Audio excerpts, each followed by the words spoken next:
Hello दोस्तों, मैं आराधना कुमारी। पहले पार्ट में हम लोग बिहार में प्राथमिक शिक्षा की समस्याओं का वर्णन किया था और आज दूसरे पार्ट में इसके सुधार के उपाय बतलाएंगे। प्राथमिक शिक्षा की समस्याओं के समाधान के उपाय। पहला, विद्यालय के विस्तार एवं उपयुक्त वितरण। प्राथमिक विद्यालयों की संख्या में विगत 3 पंचवर्षीय योजनाओं के अधीन काफ़ी वृद्धि हुई है। प्रायः सभी गांवों में एक प्राथमिक विद्यालय की स्थापना हो चुकी है, किंतु अभी पहाड़ी क्षेत्रों के ऐसे गांव या दियारा क्षेत्रों के गांव हैं जहां प्राथमिक विद्यालय प्रत्येक गांव में नहीं है। फलतः बहुत से बच्चों को अभी 1 मील से अधिक चलना पड़ता है। अतः आवश्यक है कि प्रत्येक गांव में आवश्यकता के अनुसार प्राथमिक विद्यालय खोले जाएं। दूसरा, प्राथमिक स्तर पर शिक्षा की उत्तम व्यवस्था।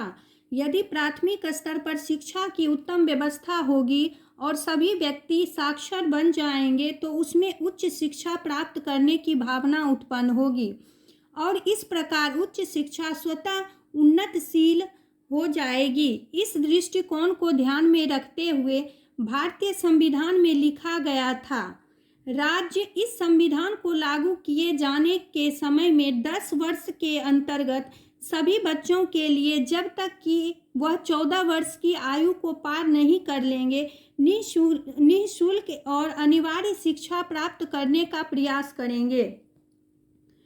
बिहार सरकार ने प्राथमिक शिक्षा को तो निःशुल्क बना दिया, अब उसे अनिवार्य बनाना बाकी है। यह काम तो सरकार तथा जनता दोनों के संयुक्त प्रयास से ही होगा। तीसरा, नामांकन को बढ़ाना तथा नियमित करना। स्कूलों का विस्तार जहां आवश्यक हो तथा विस्तार के साथ ही बच्चों को इस विद्यालय में भर्ती कराने की आवश्यकता है। इसकी 2 समस्याएं परिलक्षित हैं। पहला, कुछ माँ बाप बच्चों को विद्यालय में भर्ती कराना नहीं चाहते तथा दूसरा, प्रथम वर्ष में ही भिन्न भिन्न आयु के बच्चे दाखिल हो जाते हैं। अधिकांश प्राथमिक स्कूलों में 5 वर्ष से 11 वर्ष की आयु के बच्चे पाए जाते हैं। शैक्षणिक दृष्टिकोण से यह लाभदायक नहीं है। पहली समस्या का समाधान जन सहयोग आंदोलन को सक्रिय रूप से चलाने से होगा। दूसरी समस्या के समाधान के लिए पंजीकरण को सक्रिय रूप से चलाने से होगा। दूसरी समस्या के समाधान के लिए पंजीकरण यानी रजिस्ट्रेशन की प्रणाली अपनानी होगी। इस प्रणाली के अनुसार स्कूलों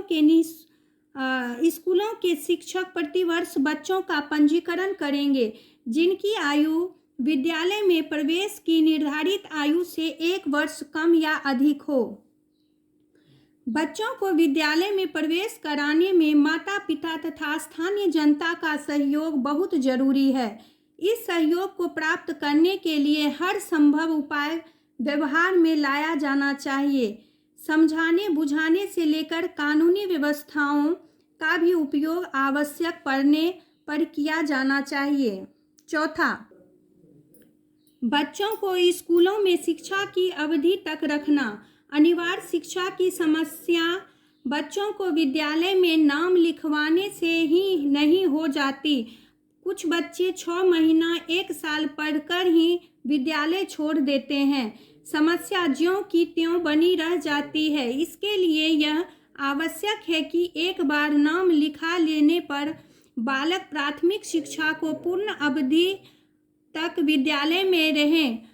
इसके लिए माता पिता को विद्यालय से संपर्क बढ़ाना होगा। विद्यालय के कार्य को रोचक बनाना होगा। गरीब बच्चों के लिए किताब स्लेट की व्यवस्था करनी होगी तथा संभव हो तो बच्चों में जलपान की व्यवस्था भी करनी होगी। पांचवा, उच्च कन्या प्राथमिक विद्यालय की स्थापना। अनिवार्य शिक्षा की सबसे बड़ी समस्या कन्या शिक्षा से संबंधित है। जहाँ तक बालकों का संबंध है, भारतीय स्तर पर 6 से 11 वर्ष वय वर्ग के 80% बालक विद्यालय में दाखिल हो चुके हैं, लेकिन बालिकाओं के लिए यह अनुपात लगभग 59% ही है। 11 से 12 वर्ष वय वर्ग में तो उनका अनुपात और भी कम हो जाता है। आंकड़ों से स्पष्ट है कि अनिवार्य शिक्षा संबंधी के निर्देशों की पूर्ति की समस्या वस्तुतः कन्याओं की शिक्षित बनाने की समस्या है। कोठारी कमीशन रिपोर्ट्स के अनुसार इन फैक्ट इज में be said that the problem of fulfilling the constitutional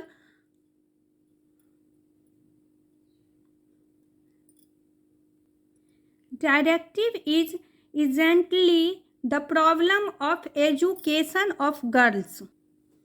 इस समस्या के समाधान के लिए यह आवश्यक है कि जहाँ तक संभव हो सके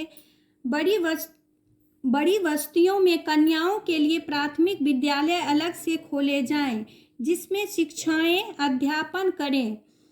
दूसरी आवश्यक बात यह है कि माता पिता को समझाया बुझाया जाए कि वे अपनी बच्चियों को विद्यालय में पढ़ाने के लिए भेजें, क्योंकि इसके अलावा उसकी बच्चियों की शिक्षा का कोई उपाय नहीं है। छठा, आर्थिक सहायता का समीकरण। प्राथमिक शिक्षा की एक बहुत बड़ी बाधा आर्थिक साधनों की कमी है। अधिकतर प्राथमिक शिक्षा विस्तार सरकारी साधनों पर निर्भर करता है। सभी राज्य सरकार के पास इतने साधन नहीं हैं कि वे राज्य के सभी इलाकों को उनकी आवश्यकता के अनुसार पैसे दे सकें। इससे पिछड़े क्षेत्र के लोगों को शिक्षा की पर्याप्त सुविधा नहीं उपलब्ध हो पाती है।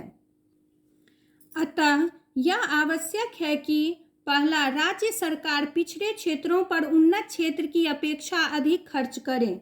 दूसरा, जिला बोर्डों आदि को उसकी आवश्यकताओं के अनुसार अनुदान दें। तीसरा, भारत सरकार को राज्य सरकार की आर्थिक स्थितियों के अनुसार प्राथमिक शिक्षा के विस्तार के लिए विभिन्न अनुदानों की व्यवस्था करनी चाहिए। सातवां, पौष्टिक आहार का संबंध। पहाड़ी तथा पिछड़े क्षेत्रों के बालकों के लिए विद्यालय में ही पौष्टिक आहार की व्यवस्था अगर हो तो उन क्षेत्रों में बहुत हद तक नामांकन के सुधार, स्थगन तथा अवरोध की समस्या में सुधार संभव है। किंतु आहार वितरण का भार शिक्षकों पर न देकर दूसरे संस्थाओं को देना चाहिए।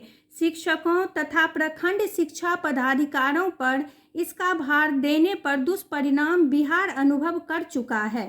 आठवां, विद्यालय भवन, साज सज्जा तथा शिक्षण सामग्रियों की आपूर्ति। जहां तक संभव हो इन चीजों की आपूर्ति विद्यालय को यथाशीघ्र हो जाए। नवा, प्राथमिक विद्यालय को मिडिल स्कूल के साथ संबद्ध करना। इसमें प्राथमिक शिक्षालय के शिक्षक अपने विद्यालय में बिना किसी कारण के अनुपस्थित नहीं रहेंगे। 10वां, जिला शिक्षा अधीक्षक अथवा अन्य निरीक्षक वर्ग में वित्तीय भार हटा लेना। निरीक्षीय वर्गों पर वित्तीय भार नहीं रहने से निरीक्षण तथा पर्यवेक्षण कार्य को वे ठीक से कर लेंगे।